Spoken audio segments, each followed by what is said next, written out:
সামরিক বেসামরিক আমলা প্লাস রাজনীতিক, এই যে, এবং সেটা রাজনৈতিক উপরতার যে কিছু অংশ, এই যে একটা আতাত বা নেক্সাস গড়ে উঠেছে, এই নেক্সাসই আপনার ঘটনার কারণ, যার ফলে রাজনীতির হাতে কিন্তু রাষ্ট্রটা নেই, এটা চলে গেছে সম্পূর্ণই রাষ্ট্রযন্ত্রের হাতে। খুব সোজা কথা, এই যে ডিসিশনটা হচ্ছে যে কে সভা করবেন, কে সভা করবেন না, কে ভোট করবেন, কে ভোট করবেন না, বা হেফাজতের সাথে কতটুকু যাবে, কতটুকু যাবে না, এটাও কিন্তু রাজনৈতিক সিদ্ধান্ত গৃহীত হয় না।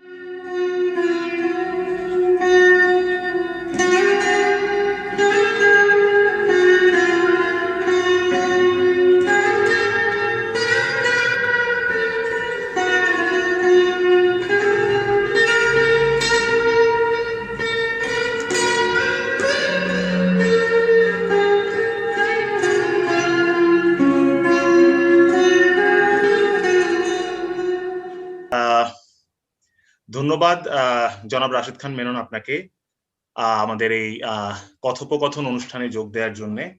তো আপনার যে দীর্ঘ রাজনৈতিক জীবন ও পথ পরিক্রমা, সেখানে শুধু ব্যক্তি রাশেদ খান মেননই নয়, আপনার বিভিন্ন পরিচয় আমরা জানি যে রয়েছে। একজন মন্ত্রী, একজন সংসদ সদস্য, একটি প্রধানতম রাজনৈতিক দলের সভাপতি, একজন বাম রাজনৈতিক নেতা, 60-এর দশকের ছাত্র আন্দোলনের নেতৃত্ব দানকারী একজন, ডাকসুর সঙ্গে আপনার ইতিহাস জড়িয়ে আছে, এবং সাধারণ মানুষের একজন নেতৃত্ব দানকারী নেতা। তো আপনি কোন পরিচয়টাকে দিয়ে আসলে আপনার জীবনকে বা আপনার ব্যক্তি পরিচয়কে আসলে পরিচয় দিতে বেশি স্বাচ্ছন্দ্য বোধ করেন? আমি নিজেকে স্বাচ্ছন্দ্য বোধ করি, আমি যদি আমার যে পরিচয় অবশ্য আমাদের দেশে খুব বেশি পরিচিত না, সেটা হলো যে কমিউনিস্ট রাজনৈতিক কর্মী হিসেবে। তবে আমাদের দেশের সচরাচর ভাষায় বাম রাজনৈতিক কর্মী হিসাবে আমার এভাবে হয়, এবং আমার ক্ষেত্রে এসে এটা এখন দাঁড়িয়ে গেছে, ওটাও বাদ হয়ে, যেহেতু আমার বয়স এবং একদিনকার রাজনৈতিক পরিচিতির কারণে এখন তো জননেতা হিসেবে দাঁড়িয়ে গেছে। এখন আর ওই রাজনৈতিক কর্মীর পরিচয় ভাবে কেউ বলে না, বলে যে বর্ষিয়ান নেতা বা বর্ষিয়ান জননেতা ভাবে বলে আর কি। কিন্তু আমি নিজে মানে আমি নিজেকে সবসময় একজন রাজনৈতিক কর্মী, কমিউনিস্ট রাজনৈতিক কর্মী হিসেবে আমি পরিচয় দেওয়ার চেষ্টা করেছি। কিন্তু আমাদের দেশের রাজনৈতিক যে আবহাওয়া এবং যে জায়গায়, সেখানে এটা ওইভাবে আলোচিত হয়ে আসে না। ওভাবে আসে রাজনৈতিক নেতা বা রাজনৈতিক কর্মী বা জননেতা, তার সাথে কমরেড যুক্ত হয় অনেক সময়, অনেক সময় যুক্ত হয় না। এটা তো আপনি যেটি বলতে চাইছেন যে কমিউনিস্ট আন্দোলনের একজন কমিউনিস্ট আন্দোলনের রাজনৈতিক কর্মী, সেটি আপনি বলছেন যে বেশি সিগনিফিকেন্ট বা বেশি গুরুত্বপূর্ণ আপনার রাজনৈতিক পরিচয়ের ক্ষেত্রে। আমার আমার আমার আমার কাছে সারা জীবন আমি এটা করেছি, অতএব আমি এভাবে পরিচিত হতে চাই। এবং তার মধ্যে কে কি মনে করলো আমাকে, কতখানি আমি কমিউনিস্ট আছি কি নাই, কি কতখানি কত ডিগ্রির মাত্রায় আমি বিপ্লবী, সেটা ব্যাপার না। কিন্তু আমার পরিচয় এটা, আমি এভাবেই আমার জীবনটা গড়ে উঠেছে। আমি যদিও যাত্রা শুরুতে সেভাবে আমি একজন বিশ্ববিদ্যালয়ে যখন ছাত্র ছিলাম, খুবই আমার মাথায় তখন ঘুরছিল যে আমি একজন বড় আমলা হব। এই জায়গা থেকে আমি আমার জীবন শুরু করেছিলাম। তারপরে ঘটনার মধ্যে দিয়ে আমি রাজনৈতিক কর্মী হয়ে গেছি, এবং আমার রাজনৈতিক কর্মী কারণে কমিউনিস্ট রাজনীতি আদর্শে উদ্বুদ্ধ হয়ে পর্যন্ত চলে এসেছি। এবং জীবনে প্র্যাকটিক্যালি আর কিছু করি না, এই একটা জিনিস ছাড়া। অন্য কিছু ব্যবসা বা একাডেমিক কাজ বা ইত্যাদি। একাডেমিক কাজ আমি লেখালেখি করি, সেটা অন্য কথা, কিন্তু একাডেমিশিয়ান হিসেবে আমার সুযোগ এসেছিল, আমার ব্যবসায়িক সুযোগ এসছে জীবনে, কিন্তু এগুলো কিছু করিনি। আমি একজন রাজনৈতিক কর্মী হিসেবে নিজেকে এনেছি, এবং বাম রাজনৈতিক কর্মী হিসেবে আমি থাকতে চেয়েছি। আমরা যারা তরুণ প্রজন্মের, যারা আপনাকে 90-এর পর থেকে চিনেছি বা আপনার সম্পর্কে জেনেছি, একটি বক্তব্য বা একটি স্লোগান খুবই আমাদের মনে দাগ কেটেছে, সেটি হলো জীবন দখল করো, বিলিয়ে দাও, যেটি আপনার একটি পোস্টারের সঙ্গে একসময় খুব জনপ্রিয় ছিল, যখন প্রিন্ট কালচার আসলে বাংলাদেশে খুবই প্রচলিত ছিল। তো যদি এর সঙ্গে এটি কি আপনার জীবন দর্শন হিসেবে মনে করেন? আসলে কোথা থেকে এটি এসেছে? এটা আসলে নাজির হিকমতের একটা কবিতা। নাজির হিকমতের কবিতা। আমাদের সেই সময়কার তরুণ বন্ধুরা যখন আমি গুলি খেলাম আর কি, মৃত্যুর মুখে যখন পতিত, তখন তারা একটা পোস্টার করেছিল আমার ছবি দিয়ে, এবং তাতে এনাজি হিকমতের কবিতাটা দিয়ে বলেছিল জীবন দখল করে মিলিয়ে দাও। আমিও মনে করি যে জীবনটা একটাই, এবং জীবনটাকে পরিপূর্ণভাবে যদি কাজে লাগাতে হয় তাহলে সেটাকে ধরেই মানুষের মাঝে বিলিয়ে দেওয়াটাই হচ্ছে গুরুত্বপূর্ণ বিষয়। তাহলেই সেটা অনেক কার্যকর জীবন হিসেবে থাকবে। আমি আমার যে আত্মচরিত প্রথম পার্ট লিখেছি, এবং সেই পার্টির মধ্যে সব পার্টি আমি লিখেছি এক জীবন, আবার একটা জীবন যে সারা জীবন আমি চলেছি সেই সম্পর্কে আমি লিখছি। প্রথম পার্টটা শেষ করেছি 71 পর্যন্ত।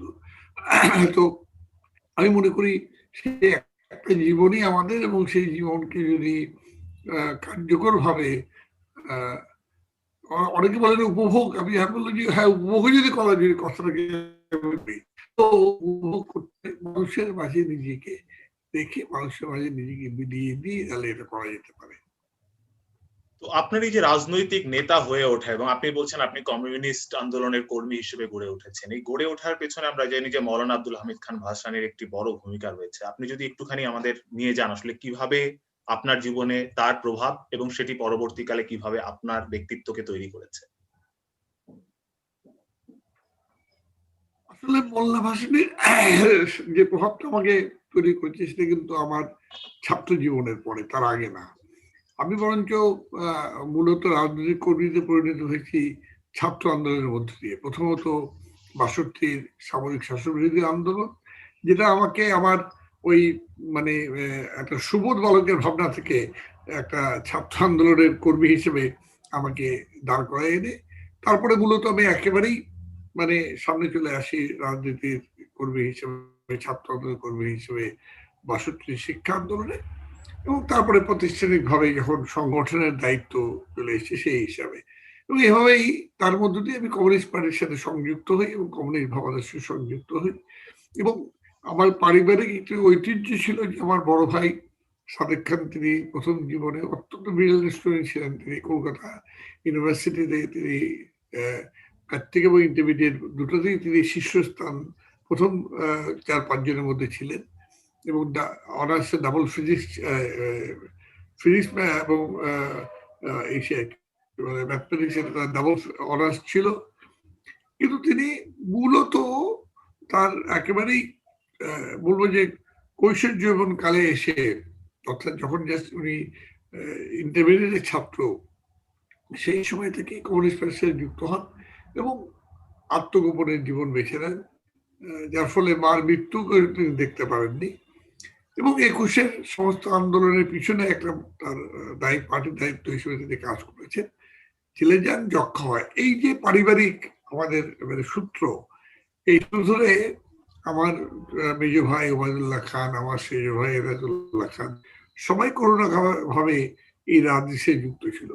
কিন্তু আমি কিন্তু যখন মানে ইউনিভার্সিটিতে আসি, তখন আমার মাথায় ভাবনা হচ্ছে আমি সিএসপি হবো, কারণ আমার ওবায়দুল্লাহ ভাই ইতিমধ্যে সিএসপি হয়ে গেছেন এবং অনেক কিছুই করেছিলাম সিএসপি হওয়ার জন্য। কিন্তু আমি ক্রমাগত রাজনীতি শুরু করি, বিশেষ করে আমার বন্ধু হায়দ্রাবাদ রণ, যার যারও পারিবারিক ভাবে মারা, আমায় বিশেষ করে পরবর্তীতে তার না কমিউনিস্ট ভারতের কমিউনিস্ট আন্দোলনের সাথে যুক্ত হয়ে পড়েছিলেন, তাদের ইনফ্লুয়েন্স তার মধ্যে ছিল। রণই প্র্যাকটিক্যালি আমাকে পার্টির সাথে যুক্ত করার ব্যাপারে উদ্যোগ ভূমিকা করে এবং এই আদর্শে প্রভাবিত করে। আর যখন ছাত্র জীবন শেষ হলো, মোল্লা ভাসানী আসলেন সেই সময়, যখন ছাত্র জীবনের পরে আমি পথ খুঁজছি যে আমি কি করব।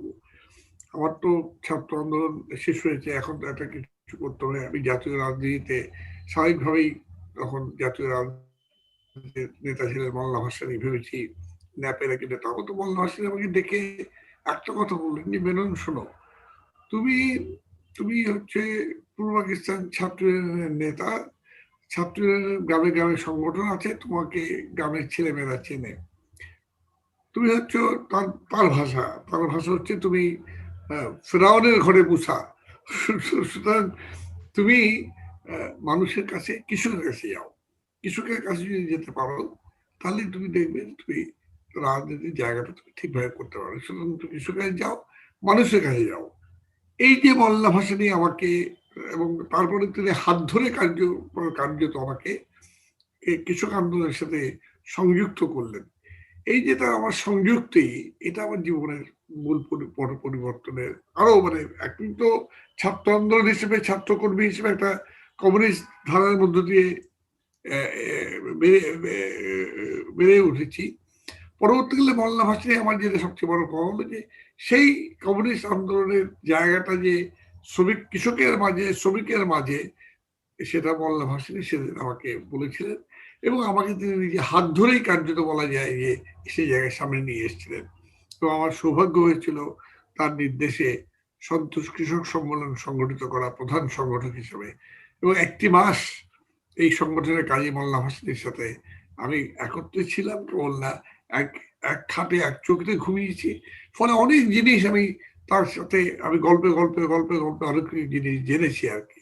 আমি দেখেছি কিভাবে তিনি মানুষকে উদ্বুদ্ধ করেন, কৃষক উদ্বুদ্ধ করেন, তার কাছে পীর হিসেবে, তার কাছে দোয়া চাইতে আসে, তার কাছে বয়াত দিতে আসে, তিনি তাদেরকে কৃষক সমিতি করতে বলেন, বয়াত দেন, পীরের দোয়াও দেন, আবার তাকে কৃষক সমিতি করতে বলেন, তাকে সাম্রাজ্যবাদের বিরুদ্ধে, সামন্তবাদের বিরুদ্ধে লড়াই করতে বলেন। এই যে জায়গাটা, এটা আমাকে ভীষণভাবে প্রভাবিত করেছে পরবর্তী জীবনের বহুদিন পর্যন্ত। এবং আমি এখনো মনে করি মোল্লা ভাসানী আমার জীবনে আমার নেতা, যদিও তার অনেক কন্ট্রাডিকশন আছে, এবং আমরা কমিউনিস্টরা মোল্লা ভাসানীকে কার্যত, তাকে আমরা ব্যর্থ করেছি আমাদের দায় থেকে, আমাদের জায়গা থেকে তাকে আমরা ব্যর্থ করে দিয়েছি।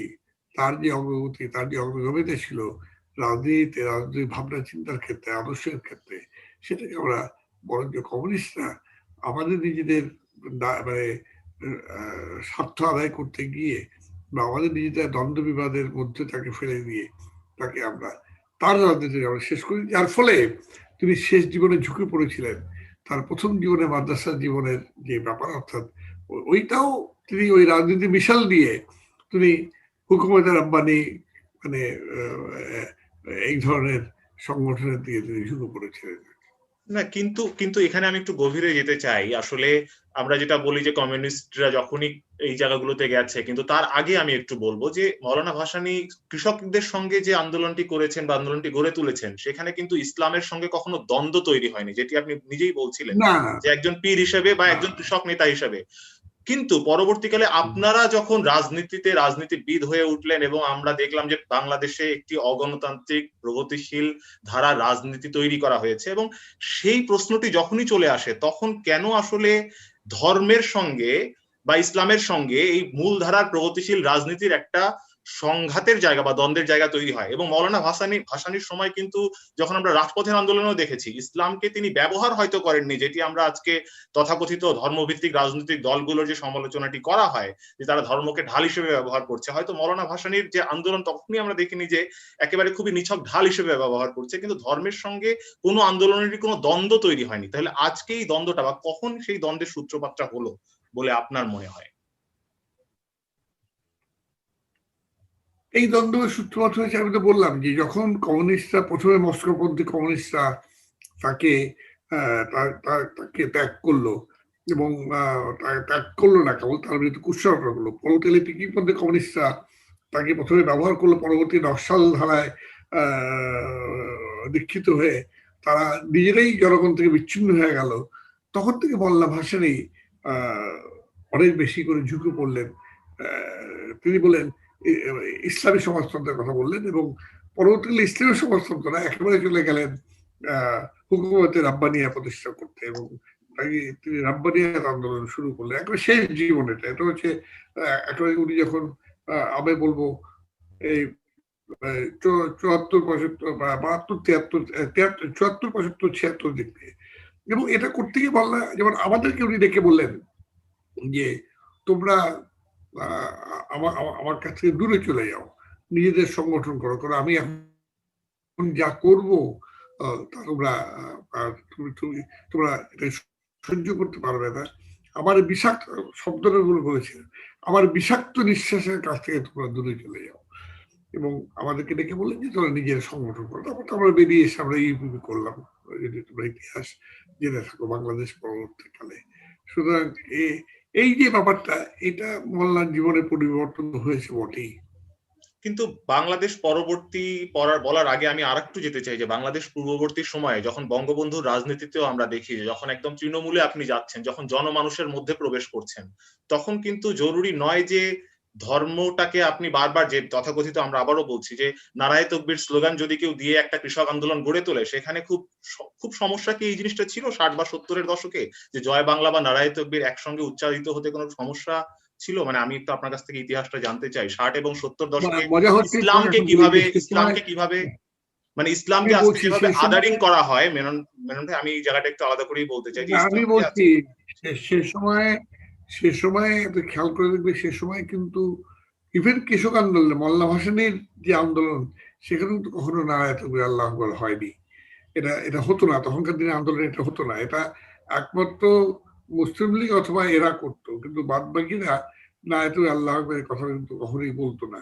এটা এসছে ইদানিং কালে, এটা ইদানিং কালে, মানে যখন ৭৫ পরবর্তীতে রাজনীতি, যখন ধর্মভিত্তিক রাজনীতির আবার পুনরাগমন ঘটলো, তখন থেকে এটা এসছে।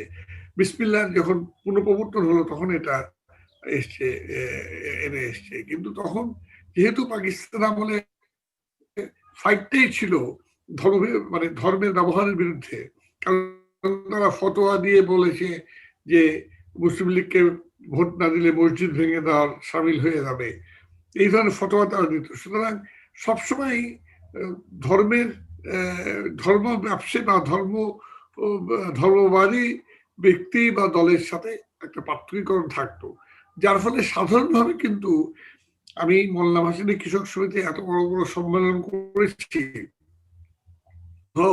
মৌলানাও নারায়ে তাকবীর আল্লাহু আকবার বলেননি, তিনি মোনাজাত করেছেন, সবই করেছেন, কিন্তু ওই শুরুতে গিয়ে এটা করেননি। এমনকি দেখেন যে শেখ সাহেব অর্থাৎ বঙ্গবন্ধু, এই যে ইভেন তার শেষ সময় পর্যন্ত কিন্তু বক্তৃতায় কখনই কিন্তু বিসমিল্লাহ দিয়ে শুরু করেননি, অথবা কখনই কিন্তু, এমনকি ইসলাম ধর্মের কথা বলেছেন, ইনশাআল্লাহ বলেছেন, আল্লাহর রহমতে বলেছেন, এগুলো বলেছেন, যেগুলো বলেছেন, কিন্তু কখনো এগুলো কোনো উগ্র ব্যবহার, এখন যেমন আমাদের মতিয়ার শুরু করে আউযু বিল্লাহি মিনাশ শাইতানির রাজিম বিসমিল্লাহির রহমানির রহিম বলে, এ কথা বঙ্গবন্ধু কোনোদিন করেননি। এমনকি তার কন্যা যখন বিসমিল্লাহ দিয়ে শুরু করে, এ কথা কিন্তু বঙ্গবন্ধু তার শেষ দিন পর্যন্ত কখনো করেননি। তো এটা তখনকার দিনে চল ছিল না।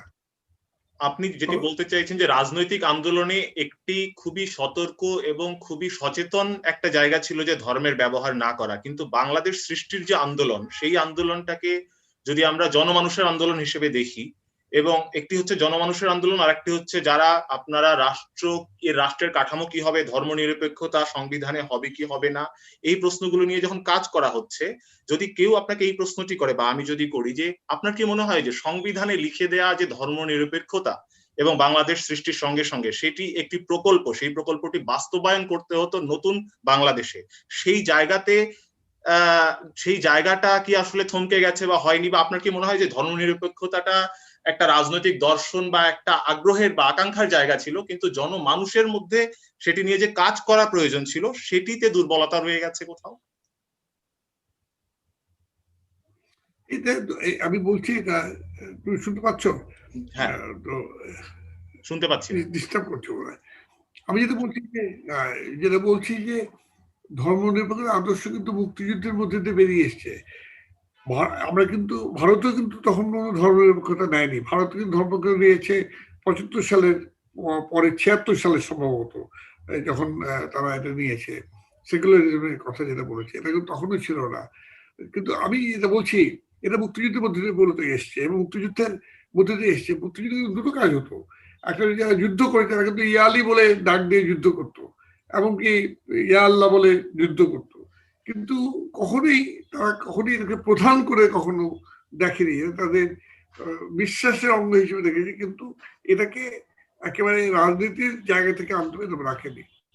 বাংলাদেশ বলতে গেলে ধর্মনিরপেক্ষতা এসছে, চর্চাটা তো হয়নি। এটা ধর্মনিরপেক্ষতাকে আসলে, ধর্মনিরপেক্ষতাকে যদি ইহজাগতিক কথা বলি, যেটা ডক্টর আনিসুজ্জামান এই মানে সেকুলারিজমের বাংলা করেছিলেন ধর্মনিরপেক্ষতা, উনি বলেছিলেন যে এটা আসল বাংলা হওয়া হচ্ছিল ইহজাগতিক কথা। কিন্তু সেটা এখানে নামিয়ে ধর্মনিরপেক্ষতা হয়ে এসছে।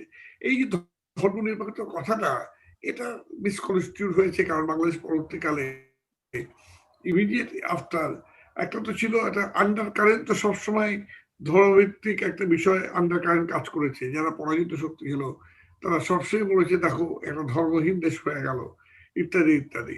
ফলে এটাকে কাউন্টার করতে গিয়ে বঙ্গবন্ধু যেটা করলেন, তিনি কিছু একবারই আরো কিছু কাজ করলেন। অর্থাৎ ধর্ম নিরপেক্ষতা বলার নাম অর্থ হচ্ছে যে এখানে হিন্দু, মুসলমান, বৌদ্ধ, খ্রিস্টান সব থাকবে, এই কথা মানে বলে তিনি শুরুই করতেন কোরআন শরীফ দিয়ে, গীতা পাঠ দিয়ে, টিভি টক দিয়ে, রেডিও শুরু হতো ওভাবে আর কি। ফলে এই যে মানে ধর্মর ব্যাপারটা, এটা আসলে কিন্তু রাষ্ট্রের মধ্যে চলে এসেছিল, এটা আমি মনে করি। ধর্মনিরপেক্ষতা বলতে যেটা বোঝায় যে রাষ্ট্র কোনো ধর্মের আবরণ নেবে না, এই ব্যাপারটা কিন্তু ওই ওই ওই সময় এই দুর্বলতাটা সঞ্চারিত হয়েছে। আর ৩.৫ বছরে তখন একটা প্রবল শোক ছিল, পাকিস্তানি পরাজিত শক্তি তাদের প্রচার ছিল, মুসলিম বাংলার প্রচার ছিল, সবই ছিল। যেমন জাসদ যখন হয়, তখন জাসদে দলে দলে কি বলে ইসলাম মানে মুসলিমরা আলেম ওলামারা পর্যন্ত যোগ দিয়েছে। তারা জাসদের অর্থ কি, জাসদ না জাসদ মানে আরবি, এই দিয়ে তার বিতর্ক করতো। অথবা আমি যখন প্রথম নির্বাচন করি, আমার নির্বাচনের পিছনে এসে আমার সাথে, আমি খোলাখুলি কথা বলছি এটা, যে আমার নির্বাচনের প্রচারে আমি দেখেছি যে পুরাতন মুসলিম লীগের তারা এসে ঝাঁপিয়ে পড়েছে আমাকে নির্বাচিত করার জন্য। অর্থাৎ তারা একটা জায়গা খুঁজছিল যে আবার তারা অবস্থান নিতে পারে কিনা। এই অবস্থানটা যখন ৩.৫ বছরের মাথায় এসে ৭৫ পরবর্তীকালে হয়ে গেল, তখন এই ধর্মনিরপেক্ষতা প্র্যাকটিক্যালি এটা একেবারেই কোশ্চেনের মধ্যে চলে আসলো। এবং জিয়া রহমান এটাকে প্রাতিষ্ঠানিক রূপ দিয়ে দিলেন যখন তিনি সংবিধান থেকে ধর্মনিরপেক্ষতা বাদ দিয়ে দিলেন।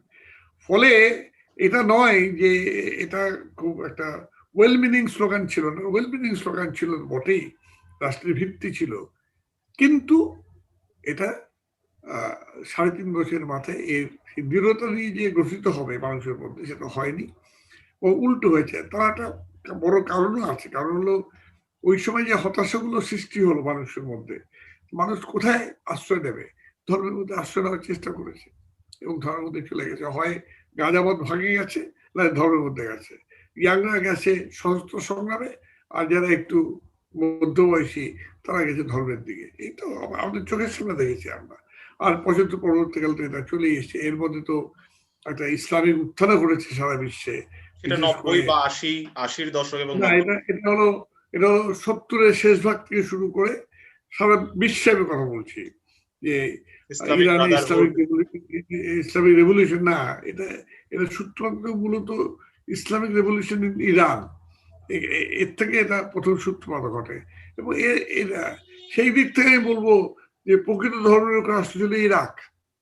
ইরাক কিন্তু সবসময় ধর্মনিরপেক্ষ রাষ্ট্র হিসেবে কাজ করেছে এবং তারা মুসলিম ছিলেন কিন্তু তারা ধর্মনিরপেক্ষ ছিলেন। আমরা আজকে যখন ধর্মনিরপেক্ষতা নিয়ে বাংলাদেশে যে কোনো বিতর্ক হয়, আমরা খুবই দেখি যে এটা কি বড়ড আইডিয়া কিনা, মানে আমরা কারো কাছ থেকে ধার করে এনেছি কিনা, ইউরোপ আমেরিকার ধর্মনিরপেক্ষতার কি অবস্থা, বাংলাদেশের রাষ্ট্রের যে দ্য আইডিয়া অফ সেকুলারিজম। আমার মনে হয় যে মানে আমি একটু আমি এটা মনে করি না, এই বিতর্ক যারা নিয়ে আসে তারা ভুল করেছেন। আমার লেখা আছে, এবার বঙ্গবন্ধু স্মারক গ্রন্থে বেরোবে, বঙ্গবন্ধু অসাম্প্রদায়িকতা এবং ধর্মনিরপেক্ষতা, সেই লেখার মধ্যে আমি দেখিয়েছি কিভাবে ধর্মনিরপেক্ষতার পথে আমরা এসছি। বঙ্গবন্ধু এসছেন, আমরা এসছি। অর্থাৎ এই ঘটনার প্রভাবের মধ্যে দিয়ে ধর্মনিরপেক্ষতা আমাকে একদিনে আসেনি, এটা একটা আন্দোলনের ধারাবাহিকতা এতে এসছে। এবং আমি তো বললাম যে ধর্মনিরপেক্ষতা আমরা কিন্তু অনেকে ধারণা যে ভারত থেকে বোধহয় আমরা ধারণ করেছি, না, ভারত থেকে আমরা ধারণ করিনি। ভারত অনেক পরে সেকুলারিজমের কথা বলেছে। কিন্তু আমরা যখন আজকে ফরাসি সংবিধানের আমরা যখন আজকে ইউরোপ থেকে ধর্মনিরপেক্ষতা বা সেকুলারিজমের যেটা বলি, আমরা দেখেছি যে সেখানে এনলাইটেনমেন্ট বা আমরা যদি বলি পুনর্জাগরণ, সেগুলোর মধ্য দিয়ে একটা জন অংশগ্রহণ এবং লম্বা সময়ের আন্দোলন বা একটা ভাবনার মধ্য দিয়ে এসেছে। কিন্তু বাংলাদেশের যে ধর্মনিরপেক্ষতার কথাটা আপনি বলছেন, মুক্তিযুদ্ধের আন্দোলনের মধ্য দিয়ে যে বাংলাদেশ, আমি শুধু বলছি যে জনমানুষের মধ্যে এই ধর্মনিরপেক্ষতার চেতনা নিয়ে কি কাজ আসলে হয়েছে, বা যেটা মুক্তিযুদ্ধের আগে কি হয়েছে এবং পরে কি হয়েছে, সেই জায়গাটা মানুষের অংশগ্রহণ, জনমানুষের সচেতন সচেতন কাজ সচেতন কাজ এইভাবে ধর্মরক্ষা করার জন্য সচেতন কাজ হয়েছে, এটা আমি বলছি না। কিন্তু আন্দোলনের প্রতিটি ধাপ, প্রতিটি অংশ, প্রতিটি জায়গা এই জায়গায় নিয়ে গেছে, এই এই এই এই চিন্তা চেতনা নিয়ে গেছে অসাম্প্রদায়িকতা, তার থেকে নিয়ে গেছে ধর্মনিরপেক্ষতার জায়গায়। আসলে মানে এই ধর্মনিরপেক্ষতার বিষয়টা একেবারে আমাদের আন্দোলনের ফলাফল হিসেবে এসেছে, কিন্তু বললাম যে সেই আন্দোলনের ফলাফল মাত্র ৩.৫ বছরের মাথায় উল্টে গেছে, ফলে এটা কোনো দৃঢ়ভিত্তি নিতে পারেনি। আর পৃথিবীও তখন পাল্টে গেল। অনেকে এখনো মনে করেন বাংলাদেশের, আমার লেখা থেকে বলছি, অনেকে এখনো মনে করেন বাংলাদেশের সংবিধানের ধর্মনিরপেক্ষ ধারাটি ভারত থেকে নেওয়া। প্রকৃত সত্য যে 19৭৬ সালে গৃহীত সংবিধানের ৪২তম সংশোধনীতে ভারত তাদের সংবিধানে ধর্মনিরপেক্ষ বিধি সংযোজন করে এবং সেটা কার্যকর ৭৭ সালের ৩রা জানুয়ারি থেকে। আর আমরা ধর্মনিরপেক্ষতা নিয়েছি ৭১-এ, মানে আমাদের কি বলে কি বলে মুক্তিযুদ্ধের পরবর্তীকালে ইসের মধ্যে দিয়ে, এবং সংবিধানে আমরা ৭২ নভেম্বরে আমরা এটাকে সংযুক্ত করেছি। সুতরাং ভারত থেকে নেওয়ার কোনো প্রশ্ন আসে না। আর আমরা পশ্চিমা বিশ্বের সেকুলারিজমের ধারণা থেকে ধর্ম মনে করি না। আপনার যে ব্যক্তিগত পরিচয়টা আপনি দিচ্ছিলেন যে কমিউনিস্ট আন্দোলনের নেতা, আজকে যদি আমরা বাংলাদেশে রাশিদ খান মেননকে নিয়ে উইকিপিডিয়ায় সার্চ দেই, তাহলে আমরা দেখবো যে রাশিদ খান মেননকে বলা হয় একজন সংশোধনবাদী বামপন্থী নেতা।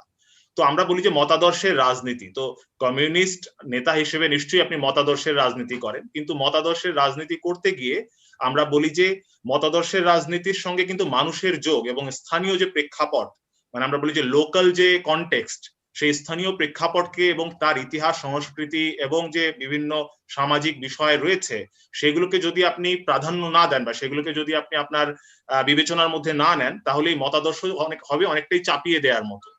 তো এই জায়গাটিতে আসলে একজন কমিউনিস্ট আন্দোলনের নেতা হিসেবে আপনি মতাদর্শের সঙ্গে জনমানুষের যে আগ্রহ আকাঙ্ক্ষা স্থানীয় পর্যায়ে রয়েছে সেটির সংশ্লেষকে কিভাবে ব্যাখ্যা করেন? এক নম্বর যে উইকিপিডিয়া বা আমাদের বলছে কে লিখেছে আমার জানা নেই, আমিও দেখেছি এটা।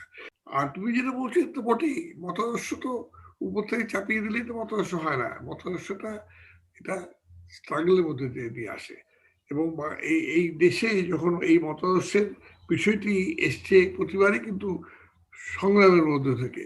আমার জীবনে অভিজ্ঞতা দেখেছি, আমাকে অনেকে প্রশ্ন করেছেন, আমি যখন নির্বাচন করেছি আমাকে প্রশ্ন করেছে যে আপনি আপনার পোস্টারে আল্লাহ আকবার কেন লেখেন না, অথবা আপনি কেন মসজিদে গিয়ে নামাজ পড়তে যান না। আমি দেখি সাধারণ মানুষ এতে কিন্তু খুব একটা মানে এটা নিয়ে খুব মাথা তারা ঘামাতো না। আমি একটা উদাহরণ দিই, সেই উদাহরণটা হলো আমাদের বটবাড়ি অঞ্চলে, ভান্ডারি অঞ্চলে, বরিশালের এখন পিরোজপুরের ভান্ডারি অঞ্চলে একটা ক্ষেত যুদ্ধের লড়াই ছিল। সে হলো হরিণপালা চরের জমি নিয়ে ভূমিহীনদের লড়াই ছিল। লড়াইয়ে একজন মারা যান, তার নাম হচ্ছে আসলাম আর কি, তাকে মেরে ফেলা হয়, হত্যা করা হয়। এই প্রতিবাদে আমরা একটা প্রতিবাদ সভা করার জন্য সেখানে যেয়ে আমাদেরকে বলা হয় যে আপনারা আসেন। আমি সেখানে পিরোজপুর শহর থেকে 2.5 ঘন্টা ট্রলারে করে সেখানে যাই। আমি গিয়ে দেখি যে সেখানে, এবং সেটা ইসের দিন, মানে রমজানের দিন, এবং গিয়ে দেখি সমস্ত লোক যারা তারা সব টুপি পরা লোক আর কি, এবং সে টুপি হচ্ছে 5 করা টুপি, অর্থাৎ শস্যিদার কি বলে মানে অনুসারী তারা সবাই। আমরা গিয়ে কবর জিয়ারত করলাম, তারা আমাদের সাথে রইলেন। দুপুরবেলা দেখলাম আমাদের জন্য খাওয়া নিয়ে এসছে। তারপর বললো যে আপনারা আমাদের জন্য খাওয়া নিয়েছেন কেন? বলে না, আপনারা অভুক্ত থাকবেন, বাইরে থেকে মেহমান এসছে, রোজার দিন, আমরা তো রোজার দিন খাবো বলে ঠিক করিনি। না, এটা আমরা জানি যে আপনারা রোজা রাখেননি, সুতরাং এই ব্যাপারে আমাদের কোনো আপনারা খেতে হবে, আপনারা খান। খেলাম। সেই পর্যন্ত বুঝলাম যে না, একটা আতিথেয়তা করলো। এরপরে মিটিং শুরু হলো, এবং মিটিংয়ে সেই বললাম যে অসংখ্য টুপি আলাদা বসে আছে, অর্থাৎ সবারই প্রায় মাথায় টুপি, সবাই প্রায় ষষ্ঠীরা অথবা ষষ্ঠীরা অথবা চরমরায়ের অনুসারী তারা আর কি।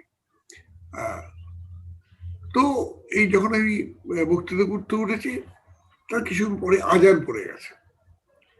আজান পড়াতে আমার সাথে আমি যখন বক্তৃতা করছি আমাকে একদম পিছন থেকে পাঞ্জাবি টেনে ধরে, তখন ওর ছেলের নাম ছিল গোলাম মোস্তফা, পরবর্তীতে বিপ্লবী হয়ে গেছে, এখন বোধ হয় কোনো এনজিও ফেনজিও করে এই ধরনের। সে আমাকে টেনে ধরলো যে আজান হয়ে গেছে, আপনি মিটিং বন্ধ করেন, বক্তৃতা বন্ধ করেন। আমি বক্তৃতা বন্ধ করে দিলাম। তাকিয়ে দেখলাম ডান দিকে, আমি যখন বক্তৃতা করি ডান দিকে বিশাল হয়েছে জামাত, রাস্তা ইসের মধ্যে কি বলে মাঠের মধ্যে নামাজে জামাত হয়েছে। তো আমরা মিটিং বসে আছি, জামাত শেষ হলো, লোকজন ফিরে আসলো, এসে প্রশ্ন করলো আপনি মিটিং বন্ধ করলেন কেন? আমার কেন, আপনারা নামাজ পড়ছিলেন? বলে আমাদের নামাজ আমরা পড়ছিলাম, আপনি তো মিটিং বন্ধ করতে বলিনি আমরা, আপনারা মিটিং বন্ধ করলেন কেন?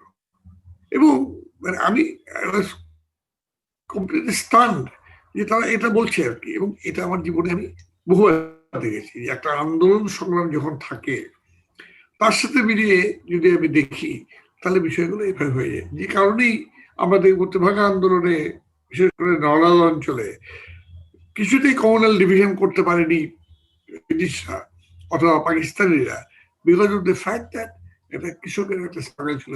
সেখানে কিন্তু মুসলিম বেশি ছিল, নমশূদ্র এবং মুসলিম বেশি ছিল। হ্যাঁ, তেমনি ভাবে দিনাজপুরে একই ঘটনা ঘটেছে। সুতরাং ইট ডিপেন্ডস অন স্ট্রাগল। এবং আমরা এটা বহু দেখেছি। আবার যদি মতাদর্শের প্রশ্নটি যদি জনগণের সংগ্রামের সাথে, কংক্রিট সিচুয়েশনের সাথে মিলিয়ে যদি আমি হাজির করি, তাহলে সেটা গ্রহণযোগ্য হয়। কিন্তু আমাদের এখানে হয়ে গেছে কি, আমরা শূন্যে ছড়ি ঘোরাচ্ছি। আমাদের জনসম্পৃক্ততার যে বিষয়টি অতীতে ছিল, বর্তমানে সেই জায়গাটা নেই। আমাদের যেভাবে শ্রেণী বিচ্যুত হওয়ার কথা ছিল শ্রেণী সংগ্রামের মধ্য দিয়ে, আমরা সেই আইডিয়াটি অনেক সময় ধারণ করি না। এটা হচ্ছে বাস্তবতা, যার ফলে এই সমস্যাগুলো হয়ে যায়। সেই ক্ষেত্রে কি আপনার মনে হয় যে বামপন্থীদেরও আমরা যাদের তাদের যে প্র্যাকটিস বা তাদের যে কর্মকাণ্ড বা তাদের যে যা আমরা দেখি, আসলে সেক্ষেত্রে বলতে পারি যে বামপন্থীরা অনেক ক্ষেত্রে প্রতিক্রিয়াশীল হয়ে উঠতে পারে, এবং তারা যখন মার্ক্সবাদকে একটা কোরআন মনে করে বা এরকমের কোনো বিষয়, আপনার কি মনে হয়? আপনি কি এই জায়গায়? নিশ্চয়ই নিশ্চয়ই। আমি বলি, আমি কিন্তু যদি যে কোনো মিটিংয়ে আমি কিন্তু আসসালামু আলাইকুম দিয়ে শুরু করি, আমি আসসালামু আলাইকুম বলতে শুরু করি, কারণ এটা হচ্ছে আমাদের রীতি। মার্ক্সের লেখা দেখছিলাম, সেখানে তো সে ধর্মকর্ম খুব স্পষ্ট কথাই বলেছেন, কিন্তু বলেছেন যে এটা কিন্তু বহু পরের কথা, আমাকে তো এই মানুষের এই জায়গাটাকে অতিক্রম করে যেতে হবে, তার আগে তো তুমি যেতে পারবে না এই জায়গাটায়। এটা তার লেখার মতো আছে, কিন্তু আমরা কিন্তু সেটা দেখছি না। আমরা এখনই বলে দিচ্ছি যেটা করা। তো আমাদের যেমন আমাকে ধরো, আমি এখন এমপি, এখন আমি আগেও তো এমপি ছিলাম 79-এ, আমাকে জুমার নামায় যেতে হয়েছে। তারপরে আমি জুমার নামায় যেতে হবে, কারণ এটা হচ্ছে গ্রামের মানুষের রীতি। তারা ফিল করে যে আপনি যদি না যান এটা অন্য অর্থ দাঁড়ায় আর কি। তো এটাকে যদি আমি এটা পালন করা এক জিনিস আর রীতি মানা এক জিনিস, দুটোর মধ্যে কিন্তু দুই জিনিস তফাৎ আছে। তা আমি কিন্তু ভারতের কমিউনিস্ট পার্টির নেতাদের কিন্তু নমস্কার করতে দেখি, সবাই আমি বুদ্ধদেব ভট্টাচার্য দেখেছি প্রথমে কিন্তু নমস্কার করে আর কি। আমি সেদিন নেপালের মাধব কুমার নেপালকে দেখলাম, পিছনে বুদ্ধের মূর্তি নিয়ে বসে আছেন এবং প্রথমে বললেন নমস্তে এবং গুড আফটারনুন, গুড মর্নিং, নমস্তে, শুভ সকাল, ইত্যাদি ইত্যাদি। এর মধ্যে তো এটা তো লৌকিকতা, এটা তো হচ্ছে আমাদের সাধারণ লফজের মধ্যে আছে। আমি যদি ইনশাল্লাহ বলি, এটা অনেকে রেগে যাওয়া আর কি, আমি বলি এটা না বলে তো লফজের মধ্যে বেরিয়ে আসে। বঙ্গবন্ধু তো এটা ওই অনুসরণ করতে হয়, কিন্তু উনি তো কথায় বলে গেছেন। এইটা হচ্ছে বাইগেট্রি, এটা হচ্ছে জনগণকে না বোঝায়। জনগণ, আমি বাস করছি একেবারে মানে মুসলিম অধ্যুষিত জনগোষ্ঠীর মধ্যে, কেবল না, তারা ধর্মপ্রাণ মানুষ। আমি তাদের এটাকে উল্টো জায়গায় নিয়ে যাবো, কিসের মধ্যে নেব সংগ্রাম আন্দোলনের মধ্যে দিয়ে। তারপরে তার মধ্যে দিয়ে তার একটা চেতনাবোধের যে সৃষ্টি হবে, সেখান থেকে সে এটা দেখবে এবং সে যাবে, নাহলে সাধারণভাবে এটা হবে না।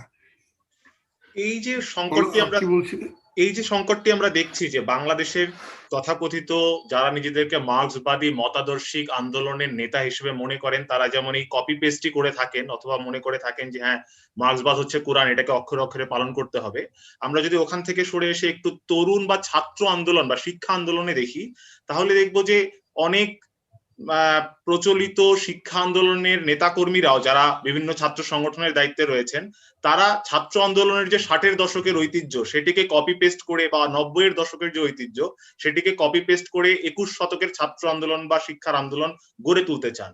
একজন সাবেক ছাত্র আন্দোলনের কর্মী হিসেবে আপনি কি মনে করেন যে আমাদের ইনোভেশনের অভাব রয়েছে তো আমাদের যে এই সময়ের যে ছাত্র আন্দোলন? আমি বলছি যে আমরা ক্রমাগত অশিক্ষিত হয়ে পড়ছি। এখন পৃথিবীতে কোথায় এগিয়ে গেছে, এই আজকে তোমার সাথে আমি ভার্চুয়ালি কথা বলছি, এটা যদি আমি না জানি, এটা আমি না বুঝি, অনলাইনে পরীক্ষা হচ্ছে। আমি দেখলাম যে আমি মানে I am sorry to say, আমি দেখলাম যে আমাদের ছেলেরা একটা দিয়েছে, ছাত্রবৃত্তি একটা দাবি দিয়েছে, অনলাইনে পরীক্ষা কি বলে ক্লাস নেওয়া বন্ধ করো। আমি বলি কেন অনলাইন ক্লাস নেওয়া বন্ধ করবে কেন? বললো যে এটা সবার অনলাইন। এবং তুমি সেটা বলো যে সবাইকে অনলাইন সুযোগ দাও এবং ইন্টারনেট সুযোগের ব্যবস্থা করো, স্মার্টফোন দাও, সেটা বলো। তুমি তুমি না বলে কি বলছো অনলাইনে, বলে যে অনলাইনে পরীক্ষা নিলেই হয়, ছেলে করতে পারে না, আমি কোন সাধারণ ছাত্র তোমাকে এটা বলেছে? বলে সাধারণ ছাত্ররা বলে। আমি মোটেই না। তার মানে কি, তার মাথার মধ্যে কিন্তু রয়েছে ওই অপোজ করার চিন্তা, তার বাইরে কিছু চিন্তা ভাবনা তার মাথার মধ্যে নেই। এই যে মডার্ন সিস্টেম, এমনি আজকে একটা দেখছিলাম, কি বলে ফেসবুকে একটা মানে একটা ছোট ক্লিপ দেখছিলাম, সেখানে সে বলছে সে কিছুই বলতে পারছে না, এসএসসি কি, জেএসসি কি, কি এগুলো, ইন্টারনেট কি, তাও ভালো করে বলতে পারছে না, কিন্তু ফেসবুক বলতে পারছে, কারণ সে ফেসবুক চর্চা করছে। এই যে একটা শিক্ষাগত ক্ষেত্রে যে এই যে গ্যাপটা হয়ে গেছে, এটা আমাদের ছাত্র আন্দোলনও এবং সব জায়গায় এটা আসছে, এবং এটার ফলশ্রুতিতে আমরা দেখছি যে ক্রমাগত জনবিচ্ছিন্ন হবে, ছাত্ররা ক্রমাগত। এখন আন্দোলন সংগ্রাম সংগঠিত কি হবে?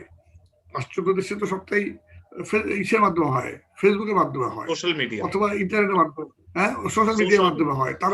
তারা জড়ো হয়, তারা একসঙ্গে মানে 1 লাখ লোক জড়ো হয়, কিন্তু সোশ্যাল মিডিয়ার মাধ্যমে পোস্টার দিয়ে জড়ো হয় না, বা স্লোগান দিয়ে জড়ো হয় না, অথবা তাদেরকে ভাড়া করে আনতে হয় না, সোশ্যাল মিডিয়ার মাধ্যমে তারা কিন্তু আসে।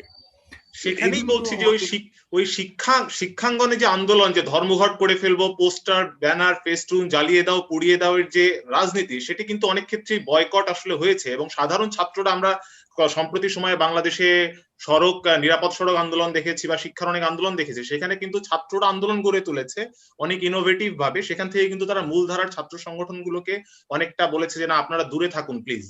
এবং তার সঙ্গে আমি বলছি যে লেজুর বৃত্তির প্রশ্নটিকে যদি আপনি বলেন যে শুধুমাত্র জনমানুষের সঙ্গে বিচ্ছিন্নতাই নয়, আপনার কি মনে হয় যে লেজুর বৃত্তির কারণে অনেক ছাত্র সংগঠনের ভালো প্রতিভাবান নেতৃত্ব আসলে একটি উদার মানসিকতা নিয়ে একজন রাজনৈতিক নেতা হয়ে উঠছে না, কারণ সে তার রাজনৈতিক দলটিতে গিয়ে যোগ দিচ্ছে? এই ব্যাপারে আমি একমত তোমার সাথে, এটা সত্য কথা। যেমন আমি একটা ছোট্ট উদাহরণ দিই, এই যে সম্প্রতি সময়ে ধর্ষণ বিরোধী একটা আন্দোলন হলো, খুব ভালো আন্দোলন হয়েছে, বিশেষ করে বামপন্থী ছাত্র সংগঠনগুলো, প্রগতিশীল ছাত্র জোটের যারা, সিবিবি, বাসদ ইত্যাদি, যখন সরকার গ্রহণ করে ফেললো যে আমি মানে ধর্ষণ বিরোধী ব্যাপারে আমি আইন প্রয়োগ করেছি, তখন তারা নোয়াখালী অভিযান চাললো। এবং নোয়াখালী অভিযান করে কি করলো, সেখানে গিয়ে নোয়াখালী ফেনীতে গিয়ে ওখানকার যে এমপি সাহেব, তার বিরুদ্ধে একটা লিখে দিল যে এরা সব ফলে মাঠটা খেলো। ফলে আমি বললাম যে এই যে অতি অতি প্রগতিবাদিতা বা অতি ব্যবস্থা গ্রহণ করা, এটা তো কখনো রাজনীতিকে এগিয়ে নেয় না, পিছিয়ে দেয়, সবসময় পিছিয়ে দেয়। শেষের দিকে যাবো মেনন ভাই, একটু শিক্ষা নিয়ে কথা বলতে চাই। আপনি শিক্ষার বিভিন্ন দায়িত্ব পালন করেছেন, শুধুমাত্র আন্দোলনের মধ্য দিয়েই নয়, শিক্ষা বিষয়ক সংসদীয় স্থায়ী কমিটির নেতৃত্বে ছিলেন। এবং একটু আগে যে প্রসঙ্গটি আপনি বলছেন যে ক্রমাগত আমরা অশিক্ষিত হয়ে যাচ্ছি বিভিন্ন আন্দোলন সংগ্রাম বা বিভিন্ন, দুটি বিষয় দৃষ্টি আকর্ষণ করতে চাই শিক্ষার জায়গায়। একটি হচ্ছে প্রাথমিক, একটি হচ্ছে উচ্চশিক্ষা, একেবারেই দুটি পর্যায়ে। যে কথাটি আমি নিজেও বিভিন্ন সময় সাংবাদিকতা যখন শিক্ষা নিয়ে করতে গেছি দেখেছি যে আসলে যে বাংলাদেশের সবচেয়ে অমেধাবী, মানে সবচেয়ে খারাপ ছাত্র, যে সবচেয়ে পিছিয়ে পড়া, যার জীবনে কিছুই করার নেই, সে হচ্ছে প্রাইমারি স্কুলের শিক্ষক হবে। কিন্তু আমরা আসলে এই বিশ্লেষণগুলো করতে গিয়ে বিভিন্ন শিক্ষাবিদরাই বলেছেন, যদি আপনার গোড়া শক্ত না হয়, আপনি উপর থেকে যতই পানি ঢালেন না কেন, সেটি আসলে শক্তিশালী হবে না সেই চারাটি। তো প্রাথমিককে শক্তিশালী না করে তোলা এবং প্রাথমিক শিক্ষকদেরকে শুধুমাত্র সামাজিক মর্যাদা নয়, বরং রাষ্ট্রীয় অন্যান্য মর্যাদার জায়গাটিতেও নিয়ে আসা, এটি হচ্ছে একটি, একই সঙ্গে দুটো প্রশ্নই করছি। ঢাকা বিশ্ববিদ্যালয়ের 100 বছর হতে যাচ্ছে, তো ঢাকা বিশ্ববিদ্যালয়ের একজন সাবেক ছাত্র শুধু নন, ঢাকা বিশ্ববিদ্যালয়ের সঙ্গে আপনার জীবন খুব ওতপ্রোতভাবে জড়িত। আজকে যখন বিভিন্ন বিশ্ববিদ্যালয়ের র্যাঙ্কিং আমরা দেখি, বিশ্বে তো নয়, এশিয়াতেও আসলে ঢাকা বিশ্ববিদ্যালয় একটি ভালো অবস্থানে, সম্মানজনক অবস্থানে নেই। ঢাকা বিশ্ববিদ্যালয়ের এই সম্মানজনক অবস্থানে না থাকার পেছনে অনেকগুলো কারণের একটি মূল কারণ হচ্ছে গবেষণায় খুবই ভীষণ দুর্বলতা। তো এই জায়গাটিতে এই দুটো জায়গাকে অ্যাড্রেস করে যদি আপনি বলেন।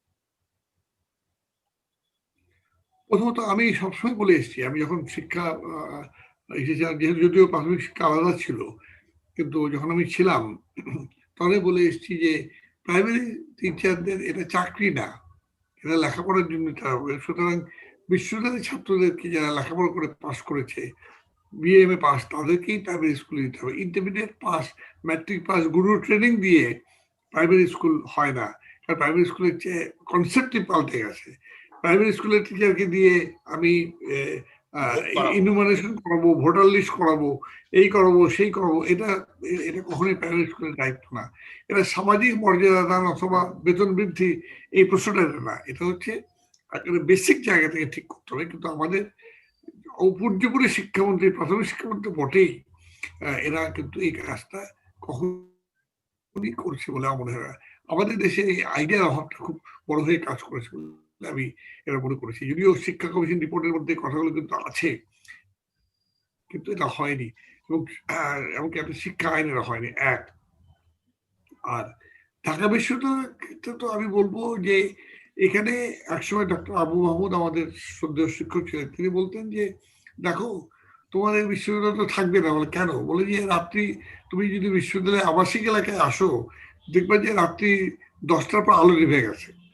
তো 10টার পর যদি আলো নিভে যায়, তো সেই জায়গায় সেই সেই মানে আবাসিক এলাকায় আলো নিভে যায়, অর্থাৎ কারো ঘরে কোনো আলো জ্বলছে না, তাহলে সে তো লেখাপড়া করছে না, এবং লেখাপড়া করছে না। এবং আমাদের যেখানে প্রমোশনের নিয়ম হচ্ছে গবেষণার মাধ্যমে প্রমোশন পেতে হবে, জার্নালে প্রকাশ হতে হবে, ইত্যাদি ইত্যাদি, সেগুলো তো হচ্ছে না।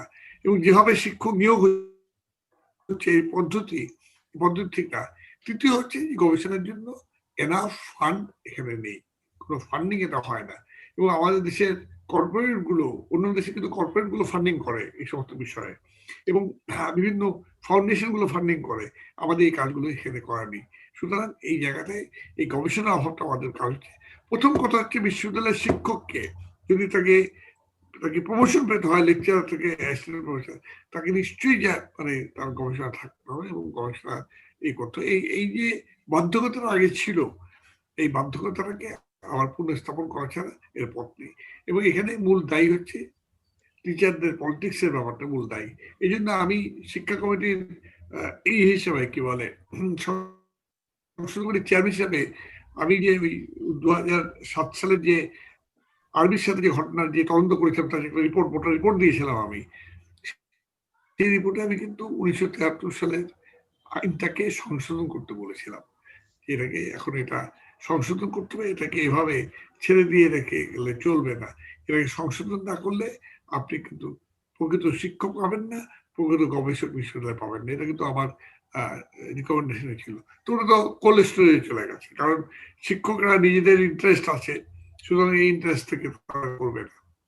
শিক্ষকরা এই যে দলভিত্তিক রাজনীতি করার ব্যাপারটা, সেই জায়গাটিতে আপনার কি কোনো বিশেষ সুপারিশ ছিল? কারণ এই কথাগুলো যখন বলবেন তখন অনেকেই বলবে যে না না, একটা পাবলিক বিশ্ববিদ্যালয়ের শিক্ষকদের রাজনৈতিক সম্পৃক্ততা না থাকার, মানে থাকার বিরোধিতা করাটাকে অনেকে বিরাজনীতিকরণ হিসেবে দেখেন। তো আপনি আসলে এই জায়গাটা যদি ক্ল্যারিফাই করতেন একটু। না, আমি আমি আমি আমি বলি যে শিক্ষকদের রাজনৈতিক মতামত অবশ্যই থাকবে না কেন, কিন্তু দলবাজি থাকার কোনো অবকাশ নেই।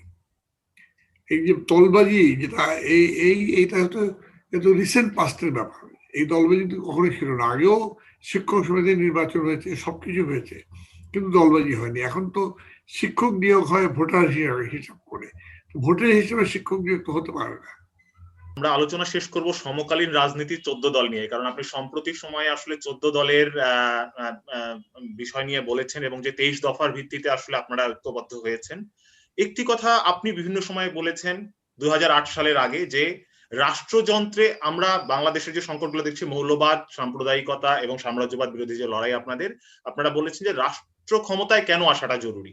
কিন্তু আজকে আপনার বিভিন্ন সময় যখন আমরা বক্তব্য দেখি, আপনি বলেন যে বিভিন্ন পলিসি বা বিভিন্ন ইমপ্লিমেন্টেশনে রাষ্ট্রযন্ত্র বা ব্যুরোক্রেসির সম্পৃক্ততা অনেক বেশি, কিন্তু রাজনীতিকদের সম্পৃক্ততা নেই।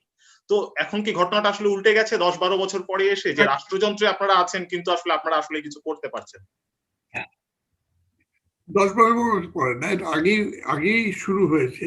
এটা প্র্যাকটিক্যালি 75 পর থেকে শুরু হয়ে হয়ে বিশেষ করে যখন থেকে আর্মি টেক ওভার করেছে, তখন তারা মানে সামরিক বেসামরিক আমলাদের একটা আতাত যেটাকে বলা হয়, সেই আতাতের ভিত্তিতে রাষ্ট্র পরিচালিত হয়েছে। এখন এটা এসে দাঁড়িয়েছে সামরিক বেসামরিক আমলা প্লাস রাজনীতিক, এই যে, এবং সেটা রাজনৈতিক উপরতার যে কিছু অংশ, এই যে একটা আতাত বা নেক্সাস গড়ে উঠেছে, এই নেক্সাসই আপনার ঘটনার কারণ, যার ফলে রাজনীতির হাতে কিন্তু রাষ্ট্রটা নেই। এটা চলে গেছে সম্পূর্ণই রাষ্ট্রযন্ত্রের হাতে। খুব সোজা কথা।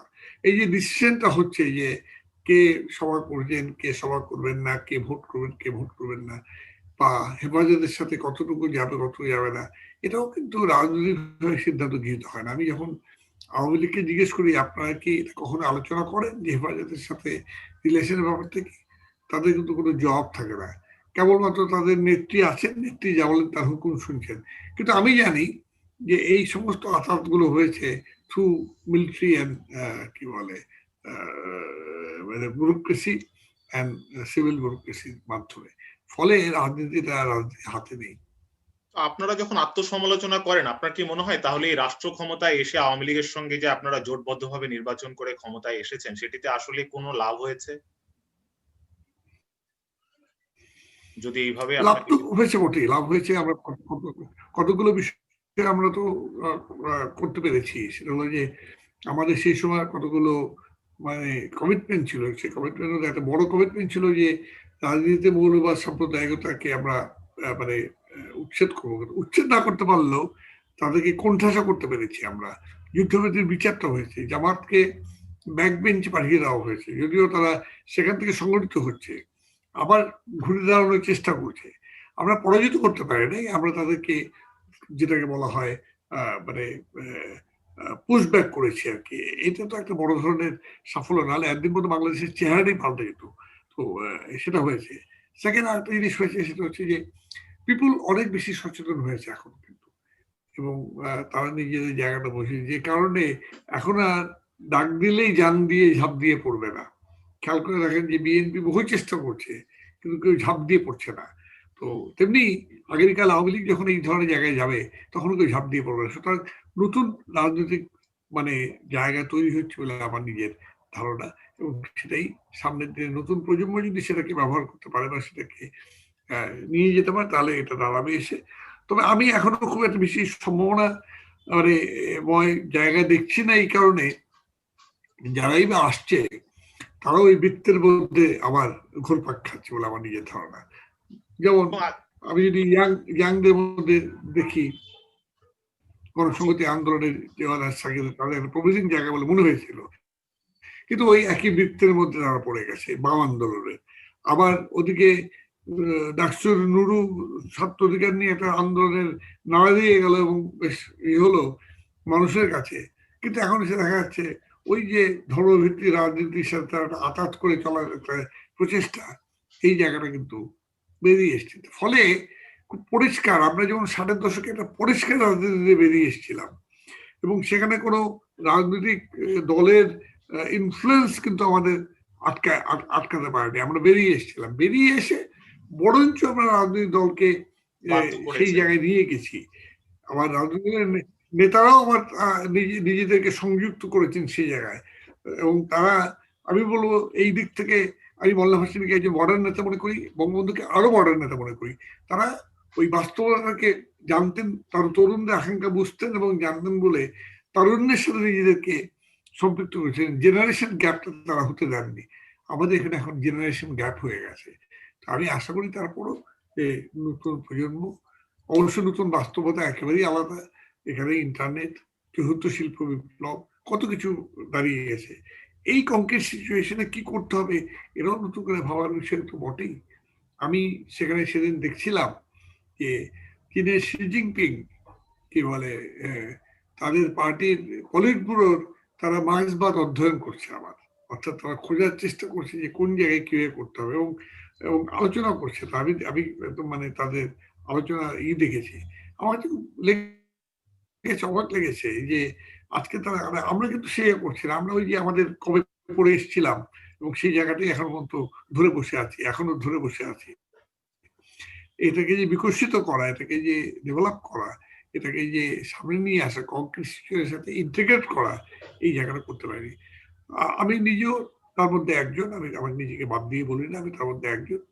তো একটা তো হয় যে মানে যেটা বলা যায় যে মানে কি একটা বাংলা প্রবাদ আছে, একটা প্রবাদটা ভুলে গেলাম আমি আর কি। 10 চক্রে ভগবান ভূত হয়ে যায় না, আমাদের 10 চক্রের মধ্যে আমরা আছি। হ্যাঁ, সেটার পাশাপাশি আজকে যখন আমি দেখছিলাম যে ভাস্কর্য বা মূর্তি বা এসব নিয়ে তর্ক হয় বা বিতর্ক হয়, অথবা ওয়াজ মাহফিল নিয়ে আপনারা বলছেন, কিন্তু আবার যদি আত্মসমালোচনার জায়গাটা বলি যে গ্রামীণ মানুষের, যখন আপনি গ্রামে একটা ওয়াজ করেন, মানুষ কিন্তু সম্পৃক্ত হয়। এখন সেই মানুষকে কিন্তু আপনি আসলে দোষ দিতে পারেন না, যা কিন্তু আপনি বিকল্প আসলে কি মানুষের কাছে কোনো কিছু নিয়ে গেছেন? অনেক সমাজ বিশ্লেষকরাই বলছেন যে এইসব জনপরিসর বা আমরা যেটাকে পাবলিক স্ফিয়ার বলি, এই গ্রামীণ জনপরিসরে যে অন্য উপাদানগুলো ছিল, আমরা মেলা বলতে পারি, যাত্রাপালা বলতে পারি, পালাগান বলতে পারি, আপনি কিন্তু এখন সব অপশন বন্ধ করে দিয়েছেন। তো এই জায়গাগুলো কিন্তু আসলে একটুখানি আমাদের মনে হয় যে ইন্ট্রোস্পেক্ট করা বটেই, আমাদের এই জায়গাগুলো চলে গেছে, কাজের গীত থেকে শুরু করে সবকিছু চলে গেছে, আমাদের জীবন থেকে হারিয়ে গেছে আমাদের কালচারটা। ফলে হয়তো বললাম যে এক ধরনের প্রশাসনিক ব্যবস্থা নিতে গিয়ে সবটাই পিছিয়ে দিয়েছি আমরা। যাত্রা শিল্পকে বন্ধ করে দিয়েছি যৌনতার দাম করে, যে যৌনতা ছড়াচ্ছে এটা। আমরা কাজের গীতকে নষ্ট করে দিয়েছি, মেলাকে জুয়ার আড্ডা হয় বলে মেলাকে বন্ধ করে দিয়েছি। এটা তো সে একই জিনিস দাঁড়াচ্ছে, সে আমরাও বাইগটরি হয়ে গেছি এই জায়গাটায়, বাইগট হয়ে গেছে এই জায়গায়, আমি তো মনে করি। যার ফলে সব ঐতিহ্য তো আমাদের চলে যাচ্ছে। আগে গাজীর গীত বলি আর পালাগান বলি আর যাত্রা বলি, এগুলো তো আমাদের প্রাণ ছিল, আমাদের গ্রামে গিয়ে নাটক করতাম। এখন তো সেই নাটক করাও মুশকিল, পারমিশন নিতে হয় পুলিশের, কারণ সেখানে নিরাপত্তাটা দেওয়া যাবে কিনা সেই প্রশ্নটা চলে আসে। এইসব প্রশ্ন কিন্তু চলে আসছে, খুব জটিল জায়গায় আমরা আছি, কিন্তু মানে খুব সহজ উত্তর এক কথা দিয়ে দেওয়া যাবে না। না, বুঝতে পারছি। শেষ করার আগে আপনার কাছে জানতে চাই, আমরা একটা কঠিন এবং খুবই অপরিচিত সময়ের মুখোমুখি। রাজনীতির বাইরে কোন বিষয়গুলো আপনাকে প্রফুল্ল রাখছে এবং আপনি ব্যস্ত থাকছেন? কোন বিষয়গুলো নিয়ে? রাজনীতির বাইরে আমি আমার জীবনের কথা লিখছি, আর জীবনের কথা পাশাপাশি বর্তমান সময়ের কথা লিখছি। এটা আমাকে প্রফুল্ল রাখছে, এটা আমাকে ব্যস্ত রাখছে, এবং আমি চেষ্টা করছি পুরোনো জিনিসগুলো আবার পুনর্পাঠ করার জন্য। এবং সেটা গিয়ে কিন্তু আমি খুব বড় জায়গায় গিয়ে একটা থিওরিটিক্যাল বই নিয়ে বসে গেছি বা করেছি, এটা কিন্তু না। আমি যেমন একটা লেখা লিখেছি, রণর 3টা বই আমি উল্লেখ করে বলেছি। একটা যে অক্টোবর বিপ্লব থেকে ফরাসি বিপ্লব, একটা যে পলাশি থেকে বাংলাদেশের মুক্তি, 3টা বইয়ের উপরে আমি একটা লেখা লিখেছি। এই যে সহজ পাঠ্য হয় মানুষকে যে হাজির করার হিসাব, এটা খুবই গুরুত্বপূর্ণ বলে আমি সেগুলো পড়ে, যেমন আমি আব্দুল শহীদের একজন জেলখানার স্মৃতি কথা আমি যখন পড়ছিলাম, তার মধ্যে দিয়ে এদেশের কমিউনিস্ট আন্দোলনে কিভাবে কমিউনিস্ট কর্মীরা নিজেদেরকে গড়ে তুলেছেন, তারা একটা চিত্র পেয়েছে। এই বিষয়গুলো আমি নতুন করে পড়ছি, জানছি, আবার দেখছি। আর আমি নিজেকে চেনার চেষ্টা করছি যে আমি নিজে কোন জায়গায় ছিলাম, কিভাবে এসেছি, এবার চেনার চেষ্টা করছি। এখন তো সময় শেষ হয়ে গেছে, দেখতে গেলে এখন তো একটা এক্সটেন্ডেড লাইফের মধ্যে আছি। তো তারপর আবার করোনা এসে আরো অনিশ্চিত করে দিয়েছে সবকিছুকে। তো সুতরাং এই অনিশ্চিত অবস্থার মধ্যে যতখানি নিজেকে ব্যস্ত প্রফুল্ল রাখা যায় ততই লাভ। আমি তো ভেবেই বসে আছি যে আমি আগামী বছরের মধ্যে আমার রাজনৈতিক দায়িত্বটাকে শেষ করে দিয়ে আমি বরঞ্চ অনেক বেশি আমাদের লেখালেখি ইত্যাদি এই প্রসঙ্গের মধ্যে আমি চলে যাওয়ার চেষ্টা করবো। থাকবো আমি মানে গার্ডিয়ান হিসেবে, অথবা আমাকে যদি কেউ গার্ডিয়ান হিসেবে মনে করে তাহলে থাকবো, কিন্তু আমি মনে করি যে আমি আমার আমার আমার জায়গা, আমার কাজ এখন তুলে নিতে হবে নতুনদের, সেক্ষেত্রে তাদের সাহায্য করতে পারি কিনা সেটা আমি চেষ্টা করবো আমার লেখালেখির মধ্যে দিয়ে, পুরোনো কথা বলার মধ্যে দিয়ে, গল্প বলার মধ্যে দিয়ে, আমার কথা বলার মধ্যে দিয়ে, তাদের পাঠের মধ্যে দিয়ে, এগুলো আমি করবো বলে মনে করি।